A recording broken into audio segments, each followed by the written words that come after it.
Fluorescent paints are awesome. That's why I have so many. In this video I test 6 brands of fluorescent paints and find the best of the pack. I use fluorescents in my painting more and more, as they just add a bit of spice and colour that I love. And because I'm a nerd for this stuff, I wanted to find out why. So I chatted to professionals, learned a little bit about the history and the science, tested all 6 brands to directly compare them, and I'm going to crudely mash all of that into a video for you. Hi, I'm James, and this is Rising 8 Minis. These are the 6 brands I'm going to be testing. Acryl, Golden, Vallejo, UltrAcryl, Scale 75, and Lascaux. Watch out for that last brand, because there's one paint colour in there that I guarantee you've never seen before. I'm going to start by saying kudos to my friends over the pond, because daylight fluorescent pigments are an American invention. In the 1930s, Bob and Joe Switzer experimented with combining dyes and resins that produce colours far brighter than normal. Initially, they were just used in magic shows and movie posters. During World War II, they were used for bright signal panels for the army, and since then they've become ubiquitous with anything eye-popping, from raves to safety equipment. Maybe that's one reason they grab your attention so well on minis. But what exactly is a fluorescent pigment? Fluorescent pigments are solid dye solutions in polar resin carriers. And no, I don't know what that means either. But once these dyes are dissolved in a thermoplastic or thermoset carrier resin and are ground into a fine powder, they become fluorescent pigments. But the science behind how these paints work is really interesting. Science. Bear with me here, because my degree is actually in fish farming. Yes, really, not in physics. But basically, it works like this.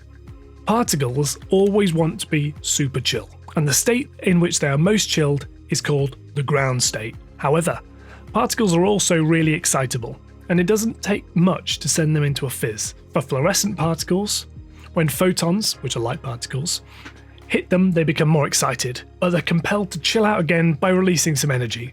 So they vibrate a bit, heat up a bit, but also, and this is key, reflect out a little bit of light, which makes them brighter than the things around them. You can see this here. Ta-da! I've now butchered science. And if you enjoyed that, drop a like on the video. Thanks. And that's all well and good, but what you really want to see is how brands compare. So let's do some testing. These are colour test cards. And this is Vallejo Fluorescent Yellow, shaken for at least a minute, as are all the paints in this test. I just applied a drop of paint to my metal palette and then spread it with a moist brush. Let it dry. 1 coat, 2 coats, and 3, and that's the way all the tests will work. I used a hairdryer to speed up the drying of the layers. You've seen Vallejo, which is widely available and costs just $4 a bottle, and is available in pink, blue, orange, yellow. I've used these for several years now, and while the coverage isn't perfect, they're really predictable and simple to use if you're patient. I painted my tower with them about 5 years back, and I'm really happy with the result.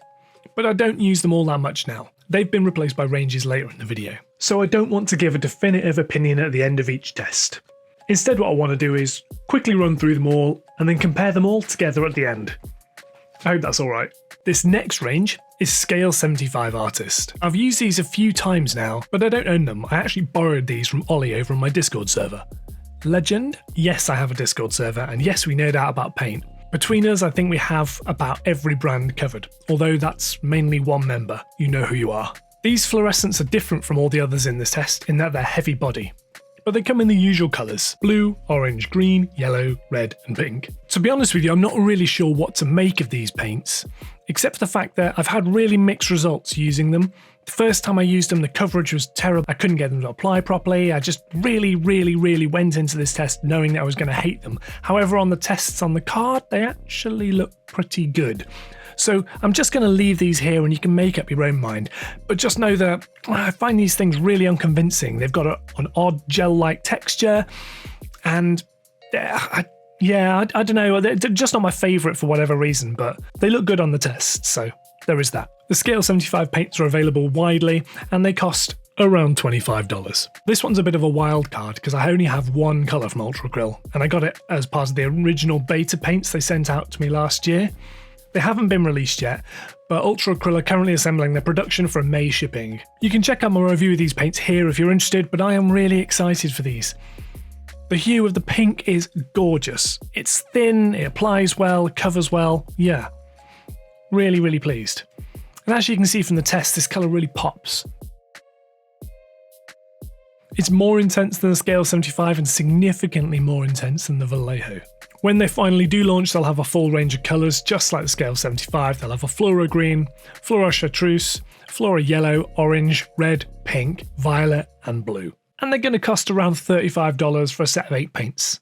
These are ones to watch. Quick little interjection here. There's no sponsor for this video, so I've funded everything except for one bottle of UltrAcryl paint myself. That makes the sponsor by default you. If you're enjoying it, leave me a comment down below to say so. Or even better, go and support me on Patreon. It costs $3 a month and, well, I need coffee. Next up, it's ProAcryl. So this is a brand new range, and because of that I don't have much experience with it. I literally opened the set just before I made this review. But I bought the set because I was making this video and I love to support monument hobbies wherever I can. Jason and the team over there are absolute legends. This set is 6 paints, costs around $35, and like all ProAcryl paints, they've been designed to be pre-thinned and usable through an airbrush. The results were honestly a bit mixed. The ProAcryl Fluorescent Red is absolutely banging, particularly over white, as is the orange and that purple, which is gorgeous.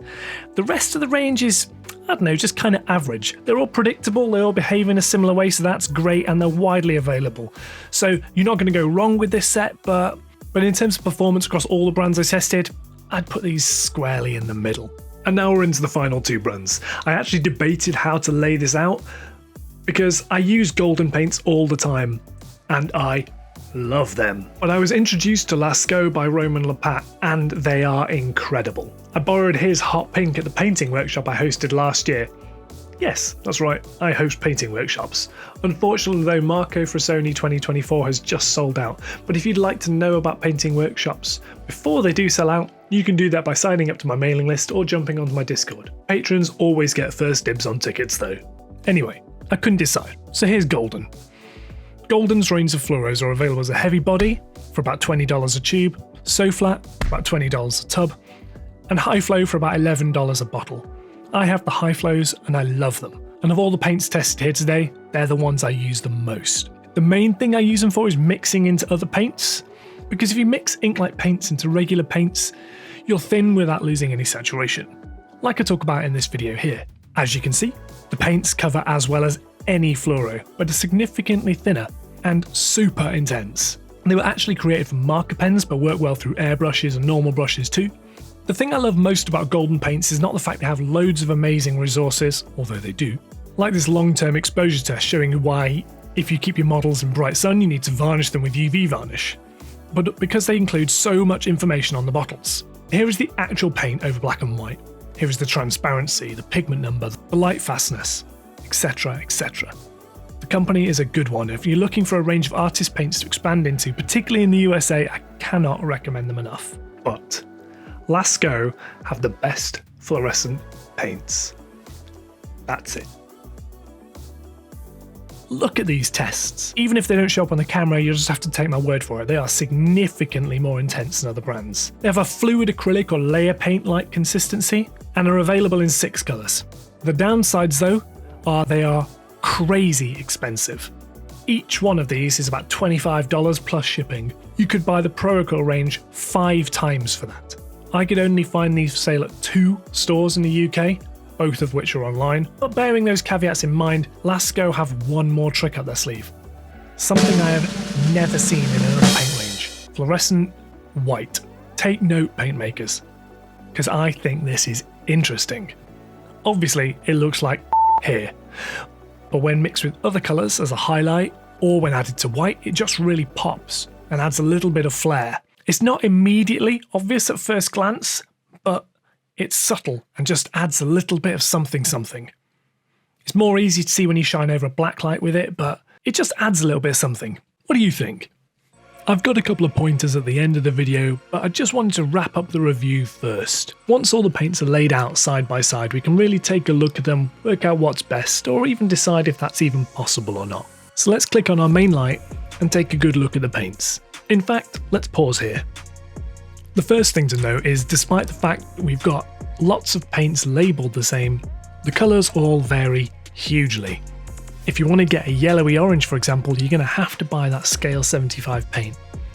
The greens are basically the same across the ranges. The pinks are fairly consistent too, but even they change around. The Lascaux is a little bit brighter, the golden's a little bit redder, and the UltrAcryl is basically a red, not a pink. The other thing that's not apparently obvious from looking at the picture is the fact that the Vallejo paints and also the Scale 75 paints had a really odd consistency. We're leaving texture behind on the models, which is a bit of a no-no for me. The Pro Acryl and UltrAcryl ranges both performed in a similar sort of way, but Pro Acryl had some weaker colours, particularly that yellow, which was very, very, very low coverage. On the flip side though, the red and the purple from Pro Acryl were incredible. The Lascaux fluorescents were absolutely incredible across the board. I've never seen a fluorescent paint more intense than them. They are horrifically expensive though and very hard to find. So my shout, if you're looking for a fluorescent paint, would be to buy golden high flow acrylics. Consistently excellent and just really lovely to use. And while it's not relevant, it is fun. So let's see them under a black light too. Cool. Of course, if you want to grab any of the stuff in this video, I've linked it all in the description below so you can go down there and have a look for yourself. To wrap up, I want to show you some of the ways you can use fluorescent paints in your painting. Now, I'm not actually the best painter in the world, so if you want to see fluorescent paints used really well, I recommend you go and check out this video by Zambies. Awesome video, and she's significantly more talented than I am. But I typically use them to add either magic effects and OSL, like here, where the extra bright colours, particularly pinks and purples, look otherworldly. Or to add amazing effects to models. Roman Lepat is an absolute master of this, and it's something I'm still working on, but I did it here by mixing fluorescent pinks, yellows and oranges into non-fluorescent paints of that colour already, and it really boosts the saturation and the value, drawing your eye to those particular areas. Honestly, give it a go. You won't regret it. If you've enjoyed this, I've got some awesome videos coming up on this channel. From more epic printer reviews, giant Lego builds, and a crazy way to use Warhammer codices. And if that sounds like it's your jam, drop me a subscription. And if not, all that's left to do is say a huge thank you to everyone who supports me over on Patreon or Discord, and I'll see you next time.